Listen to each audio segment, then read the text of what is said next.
Halo anak-anak sekalian, apa kabarnya? Bapak harap semua dalam keadaan sehat dan tetap semangat dalam mengikuti pembelajaran kita terkhusus hari ini. Oke, kita masuk materi kita yang selanjutnya, yaitu tentang buku besar dan neraca saldo. Sebelumnya kita sudah belajar jurnal umum, kemudian persamaan dasar akuntansi.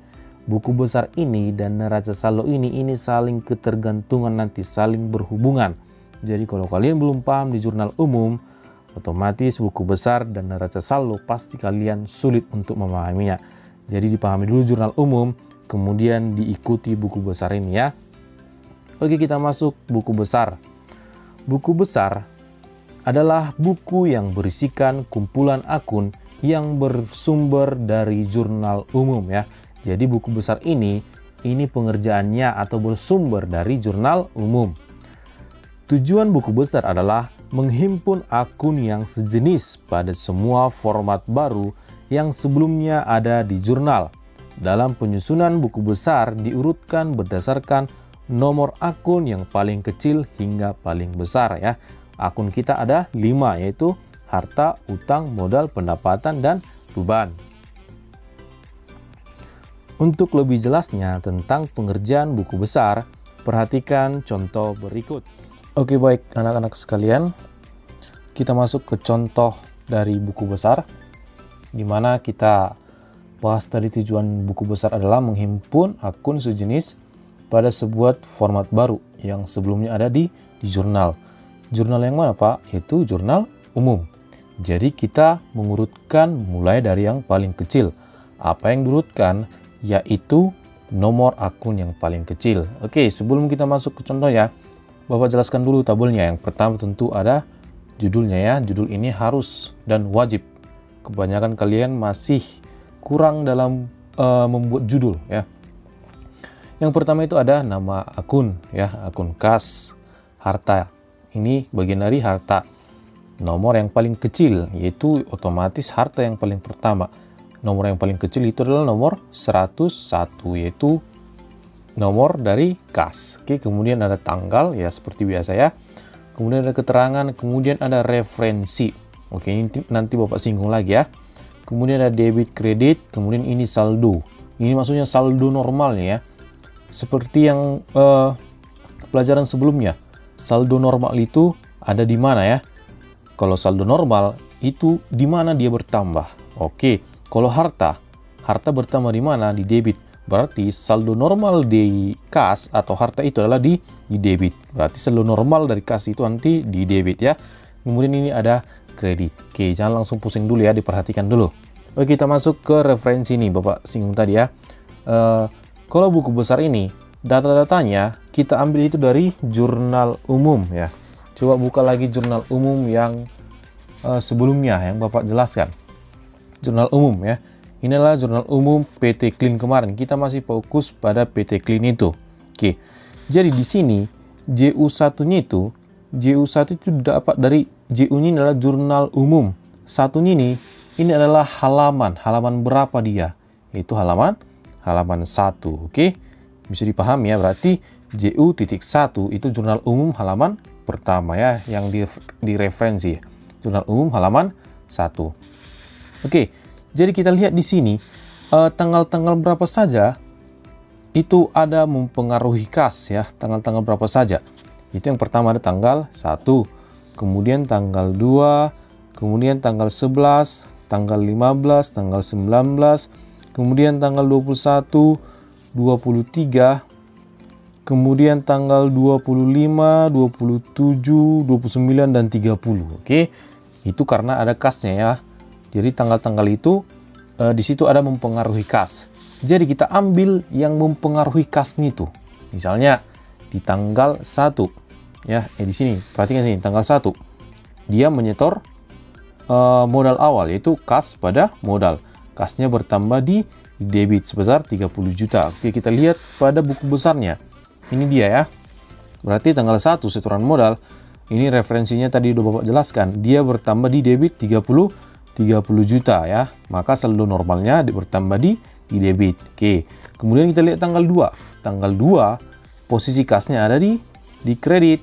Ya, kita buat di sini membayar keterangannya membayar sewa. Tadi yang pertama setoran modal. Kemudian posisinya tadi di kredit sebesar 3 juta. Oke. Ini dari mana, Pak? 27 juta. 27 juta itu kalau bertemu dia debit dengan kredit, ya. Ini kan tanggal 2 tadi posisi kasnya ada di kredit. Sementara saldo normal itu harta ada di debit. Berarti 30 juta dikurang 3 juta dapat 27 juta. Oke, bisa dipahami ya. 30 juta dikurang 3 juta maka dapat 27 juta. Oke. Kemudian kita lihat tanggal 11. Tanggal 11 kasnya di mana? Di debit atau di kredit? Itu kasnya ada di kredit. Berarti mengurangi harta ya. Kita lihat tanggal 11. Apa yang terjadi di situ? Membeli perlengkapan yaitu sebesar 1.500.000. Kita posisikan di kredit, otomatis berkurang lagi ya. Debit dengan kredit. Berarti 27 juta dikurang 1.500.000 maka dapat 25.500.000. Oke, begitu selanjutnya. Kalau kita lihat tanggal 15. Tanggal 15 posisi kasnya ada di debit karena dia memperoleh pendapatan ya sebesar 700. Kita lihat tanggal 15. Keterangannya menerima pendapatan. Posisi kas itu ada di debit. Otomatis kalau debit dengan debit dia bertambah. Berarti 25.500.000 ditambah 700 maka dapat hasilnya 26.200.000. Oke, begitu dengan selanjutnya. Kita lihat ke tanggal 30. Langsung tanggal 30 ya.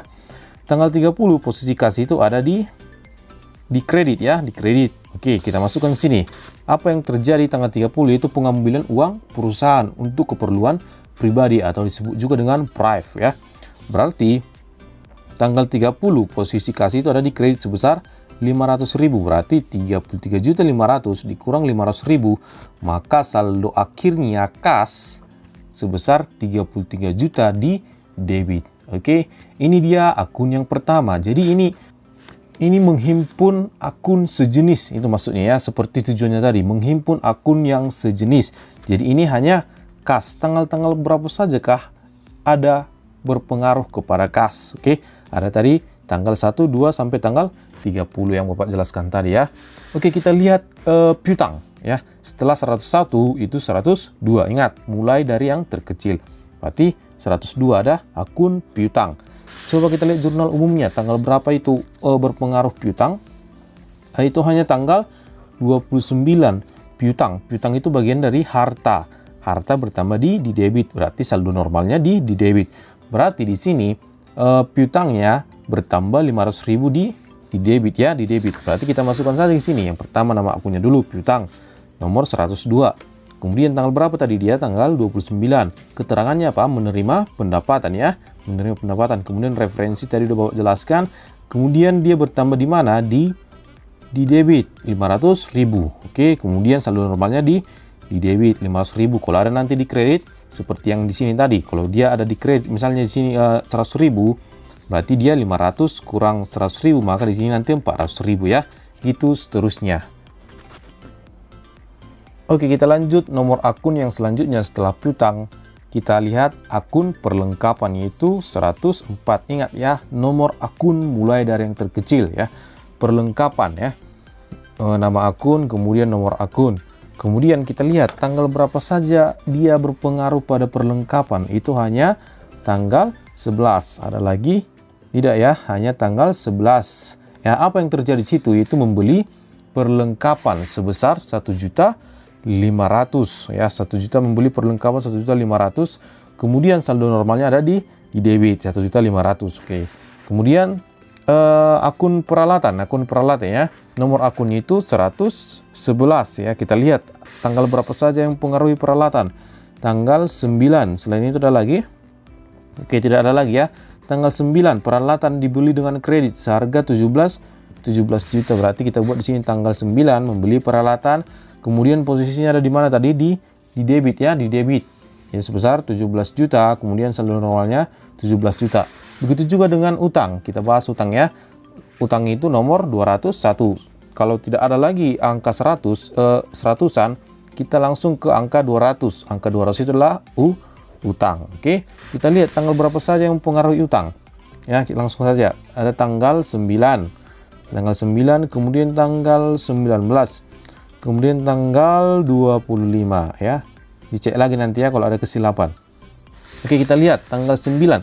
Tanggal 9 katanya di situ utangnya ada di kredit, utang bertambah di kredit, berarti saldo normal utang ada di kredit. Tanggal 9 membeli peralatan dengan kredit, berarti saldo normalnya ada 17 juta di kredit, kemudian di sini saldo normalnya 17 juta. Kemudian tanggal 19 ini membayar utang ya, berarti utangnya berkurang. Di sini posisi utang ada di debit, pindahkan saja ke debit, membayar utang. Tanggal 19 3 juta. Kemudian 3 juta dikurang 17 juta, berarti 14 juta ya. 17 juta dikurang 3 juta ya. Ingat, kalau dia berbeda, kalau dia jumpa debit ke kredit itu dikurang. Tapi kalau jumpa yang sejenis seperti debit ke debit, kredit ke kredit itu ditambah ya. Kalau berbeda dikurang. Ingat itu kuncinya. Berarti 3 juta dikurang 17 juta, maka dapat hasilnya 14 juta ya. Kemudian tanggal 25 meminjam uang dari bank, otomatis utangnya bertambah. Utang bertambah di kredit sebesar 10 juta. Meminjam uang tanggal 25 berarti posisi utang ada di kredit sebesar 10 juta. 14 juta ditambah 10 juta maka dapat hasilnya 24 juta. Itu dia akun utang. Kemudian akun modal juga seperti itu. Akun modal ya. Kemudian akun prive juga. Kemudian akun pendapatan, kemudian beban gaji dan beban sewa. Intinya akun-akun apa saja yang ada di jurnal umum ini, kalian harus pisah-pisah dia ya, menghimpun yang sejenis gitu dia ya. Akun-akun apa saja, misalnya sesuai nomor yang paling terkecil ya. Akun prive, pendapatan, tanggal-tanggal berapa saja dia. Kemudian beban gaji tanggal berapa, kemudian beban sewa tanggal berapa, dan yang terakhir itu nanti akun beban listrik dan air. Oke. Akun beban listrik dan air. Bisa dipahami ya. Ingat, sumber dari buku besar itu dari jurnal umum. Makanya kalau belum paham di jurnal umum, buku besar juga kalian tidak akan bisa kerjakan ya. Ini berlanjut ini. Jadi harus dipahami dulu dari dasar sampai bisa ke buku besar nantinya. Oke, ini dia tentang buku besar. Oke, barusan kita sudah belajar tentang buku besar. Sekarang kita masuk neraca saldo. Neraca saldo merupakan tahap pengiktisaran pada perusahaan jasa. Iktisar merupakan ringkasan. Ringkasan dari apa, Pak? Ringkasan dari buku besar ya. Di sini tahap peringkasan maksudnya adalah aktivitas meringkas buku besar yang terdiri dari banyak tabel menjadi satu tabel tadi ya. Tadi kan banyak tali tabelnya, akun-akunnya. Ada akun kas, piutang, perlengkapan, peralatan, jadi kita pisah-pisah dia. Kita satukan yang sejenis. Jadi neraca saldo ini berfungsi untuk meringkas buku besar itu ya. Untuk lebih jelasnya, perhatikan contoh berikut. Oke, sekarang kita masuk contoh neraca saldo seperti penjelasan Bapak tadi. Neraca saldo merupakan peringkasan dari buku besar ya. Peringkasan, apa yang diringkas, Pak? Yaitu saldo akhir yang ada pada buku besar ya, saldo akhir. Saldo akhir yang mana? Oke, perhatikan dulu ya. Kita lihat dulu tabel dari neraca saldo ini. Yang pertama itu ingat harus ada judul. Kemudian tabel yang kedua ada nomor akun ya, nomor akunnya. Kemudian nama akun seperti biasa, kemudian debit dan kredit. Ingat ya, debit dan kredit itu harus sama dengan nantinya. Perhatikan di sini. Nomor akun mulai dari yang paling terkecil. Di sini ada 33 juta.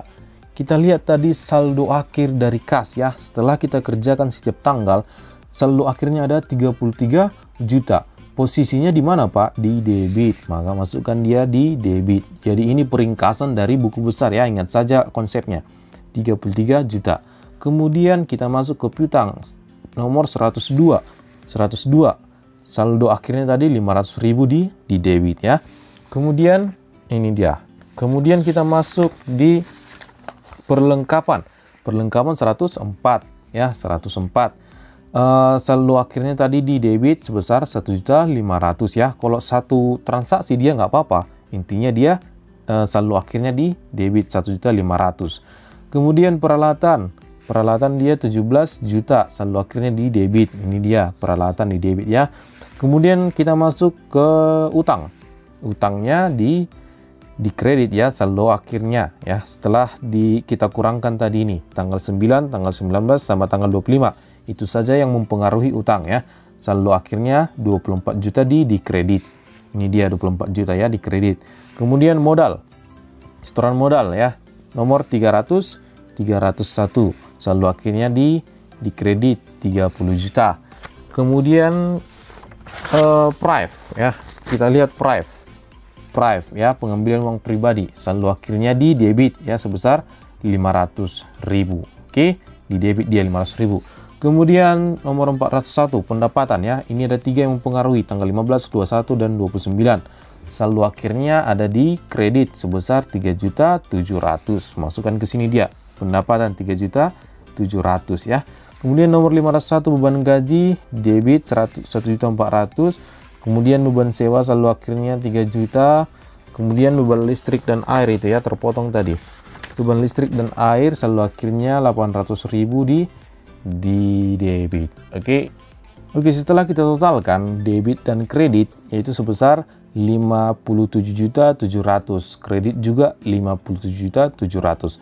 Kalau belum sama debit dengan kredit, berarti pencatatan kalian di buku besar itu ada yang salah ya. Jadi dicek dia. Itu harus sama debit dengan kredit, sama seperti jurnal umum, harus sama debit dan kreditnya. Oke, ingat saja neraca saldo itu peringkasan dari buku besar. Oke, itu merupakan contoh dari neraca saldo pengerjaannya. Jadi dari contoh tersebut jadi dapat kita simpulkan bahwa neraca saldo adalah tabel yang berisikan pengelompokan perkiraan atau akun saldo akhir yang ada di buku besar. Akun saldo akhir tadi ya, yang Bapak jelaskan itu. Oke, bisa dipahami tentang neraca saldo. Kalau masih belum paham tentang buku besar dan neraca saldo, bisa ditanyakan kepada saya. Sekian pertemuan kita hari ini. Bapak harap kalian bisa memahaminya dan mengerjakan tugas yang Bapak berikan. Oke, sekian pertemuan kita. Sampai jumpa di pertemuan selanjutnya. Terima kasih.